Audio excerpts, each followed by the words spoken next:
Story 1 Inch The Tenant in 4B, Los Angeles, California. Koreatown, 2019. Nobody tells you about the smell before they tell you about everything else. That's always how it starts. Maya Reyes had moved into the Wilshire Arms apartment building on a Thursday. Third floor, Unit 4B, which was technically the fourth floor if you counted the parking garage below, but nobody counted the parking garage. Nobody liked to think about the parking garage. She was 26, freshly divorced, working as a medical transcriptionist from home. The apartment was $1,400 a month, which in Koreatown was practically a miracle. The landlord, Mr. Han, had told her the previous tenant had moved back to family. He said it fast, the way people say things they've practiced saying fast. Maya didn't ask follow-up questions. She needed the place. The first week was fine. The second week, she noticed the smell. It came from the wall behind her bed. Not a rotting smell. People always assume rotting when they hear these stories. This was different. It smelled like copper. Like old pennies soaking in rainwater. Like a dentist's office left closed for a month. She told herself it was the pipes. The third week, she started hearing him. Not voices. Nothing dramatic like that. Just breathing. At 2 a.m., through the wall on the left side of her bed.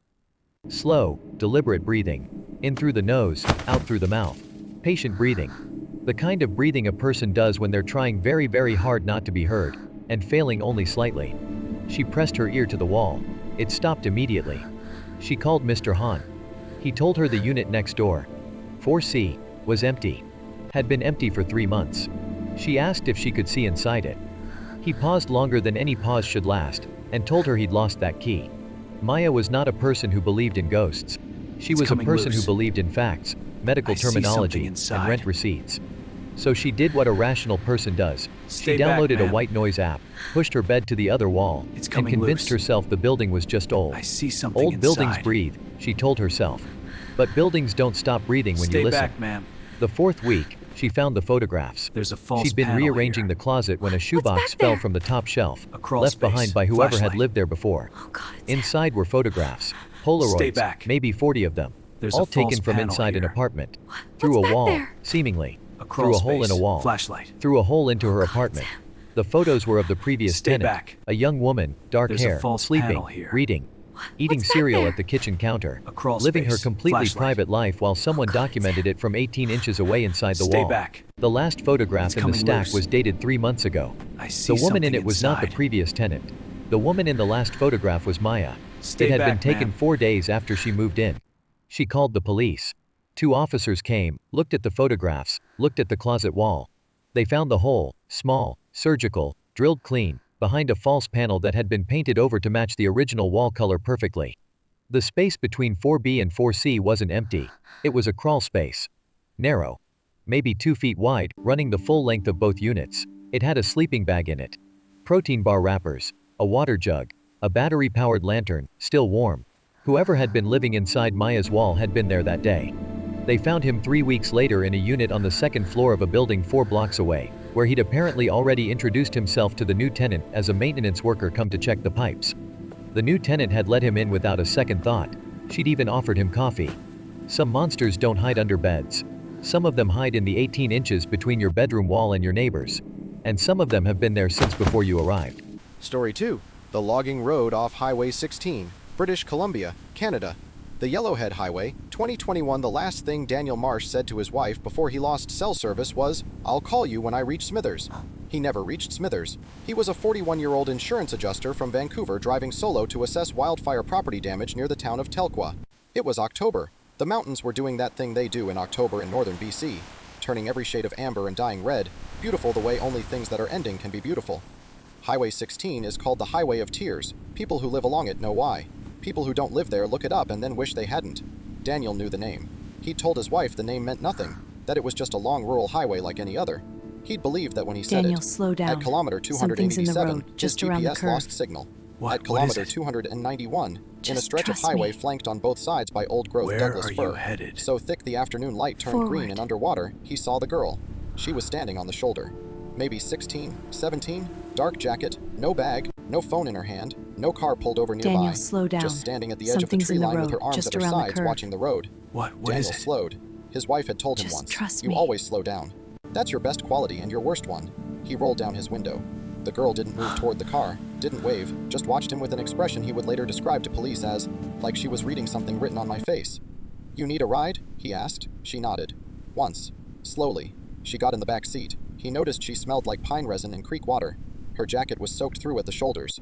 Where are you headed? Forward, she said. He laughed. Forward. She didn't. He started driving. In the rearview mirror, she sat with her hands folded in her lap, watching the road behind them. Not her phone, not the window beside her, the road behind them, like she was watching for something following them. "What's your name?" he asked. "Sarah." "How long were you standing back there, Sarah?" Long pause. "Since the last one left," she said. "The last." Driver. He felt the first real cold then. Not the October mountain air cold, the other kind. What happened to the last driver? She turned her eyes to the rearview mirror. For the first time, she looked directly at him. Her eyes were the wrong color, too pale, like creek ice, like something that had been underwater too long. "He didn't stop when I told him to," she said quietly. "You should stop now." "Why?" "Because there's something in the road," she said. "Around this curve, you won't see it until it's too late if you don't slow down now. There's always something around this curve." He didn't believe her. He believed her. He slowed down. Around the curve, an elk, massive, 1,200 pounds of it, stood dead center in the lane. If he'd been doing highway speed, he'd have hit it head on. At the speed he was doing, he braked, veered, stopped with his bumper 6 feet from its flank. Daniel, The elk slow looked down. at him, walked off into Something's the in trees. the road, just Daniel around the sat there curve. with his hands shaking on the wheel. What is it? "How did you?" He looked in the rearview Just mirror. trust me. The back seat was empty. He hadn't felt the Where car are slow. you headed? Hadn't heard a door. Hadn't felt a draft. Forward. He pulled over, got out, looked up and down the highway in both directions. Nothing. The shoulder where he'd stopped was soft mud from 3 days of rain. His tire tracks were in it. Clear tread marks from his rental. Beside his tire tracks, where she would have gotten out and stood on the shoulder, there were no footprints. Not a single one. He reported it to the RCMP detachment in Smithers.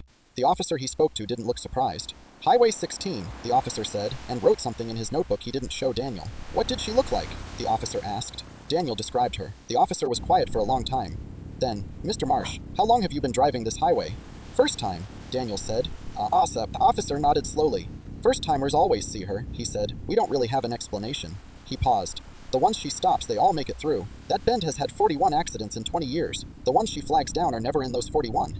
He closed his notebook. "Drive safe the rest of the way." 3 places, He said nothing 3 when he truths. resurfaced. The dark is everywhere Just and sat came up there. wrong. Monaco, Port Hercule, The silence was Mediterranean worse than Sea, any scream. 2022. This one was told to me by a man named Frederic who was, by his own description, not a person prone to stories. He was a harbor master, practical, retired military. He had a face like a cliff and hands like dock rope. He told me this over espresso at a cafe overlooking the port, and the entire time he told it, he didn't look at the water once. For a harbor master, that tells you everything. In late September 2022, a private diving expedition anchored in the waters south of the port. 3 divers, 2 British, 1 French, had permits to explore a section of seabed that had been mapped but rarely visited, roughly 40 meters down. Old Mediterranean floor, Roman-era artifacts had been found in adjacent zones. The team was legitimate, well-equipped, experienced. The dive started at 8 a.m. By 10 a.m., 2 divers had surfaced. There is something the third, down the there French that diver, should not a be down 34-year-old there. named Clement, had not. The Coast Guard was called. A rescue dive was prepared. But before they entered the water, Clement surfaced on his own, 200 meters from the boat, which was already strange, and moving in a way that the observers on deck later described as wrong. Not panicked wrong, not injured wrong, just wrong. He was doing a proper surface float, face up, but his arms were at his sides, not sculling, not signaling, just lying on the surface, being moved by the water, face to the sky. The tender went out and pulled him aboard. He was conscious, eyes open, breathing. He wouldn't speak, not wouldn't, couldn't, or wouldn't. Nobody was certain which. He sat on the deck of the boat and stared at the cliffs of Monaco rising to the north and said He said absolutely nothing when for he 4 hours. resurfaced. The medical team Just found sat nothing there. wrong with him physically. No nitrogen The silence narcosis, was worse no than any embolism, scream. blood pressure normal, no salt water in his lungs, nothing to suggest anything had gone wrong below. When he finally spoke, late that afternoon, it was in French, and what he said was, "There is something down there that should not be down there." He refused to specify. He refused to talk about the dive There at is all beyond that something sentence. down there He that was by should every not other be metric, down completely there. fine, calm, coherent. He ate dinner that evening. He slept. He flew home to Lyon 2 days later. What Frederic told me, There what he is said he'd never something put in down any there official that report, should not because be there is no down box there. on an official maritime form for this, was what one of the British divers told him privately. The British diver said that at 38 meters, Clement had stopped. He Just said stopped nothing swimming, when he hovered in resurfaced. place, turned around, Just sat and there. looked at something behind them.